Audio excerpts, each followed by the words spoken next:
Vous êtes le nouveau chroniqueur médical du magazine de la santé. Pourquoi le magazine de la santé, émission très importante, s'intéresse à la santé environnementale? Parce que quand on parle de l'environnement et du plastique, par exemple, on a l'impression que ça ne concerne que la planète. Alors c'est vrai qu'il y a une urgence écologique, mais on a le sentiment qu'on va être épargné sur le plan de notre santé. Or, quand on parle de plastique, eh bien, ça fait introduire la notion de perturbateur endocrinien. Alors c'est une notion qui paraît abstraite comme ça, mais dont on sous-estime les conséquences, et peut-être qu'on peut éviter tous ensemble certaines expositions, à la fois pour nos enfants et peut-être aussi pour nos parents.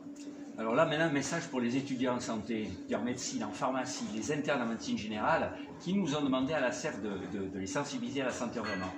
Un message pour nos jeunes confrères, nos futurs confrères. Alors peut-être qu'il faut qu'on s'intéresse, parce que c'est vrai que quand on parle des études de médecine, de pharmacie ou de la santé d'une façon générale, eh bien les perturbateurs endocriniens arrivent au second, voire au dernier plan. Et c'est qu'une fois diplômé que moi, à titre personnel, je m'y suis intéressé. Alors que finalement, quand on parle de perturbateurs endocriniens, on peut parler de cancer du sein, de diabète, de puberté précoce, de malformation urogénitale chez le petit garçon. Donc il va falloir que nous prenons les devants pour sensibiliser le grand public et peut-être faire bouger les industriels, car ils ne bougeront que si nous on bouge. Eh bien, Jimmy a parfaitement parlé et les jeunes, le public, à très bientôt et suivez cette belle émission qu'est le magazine de la santé.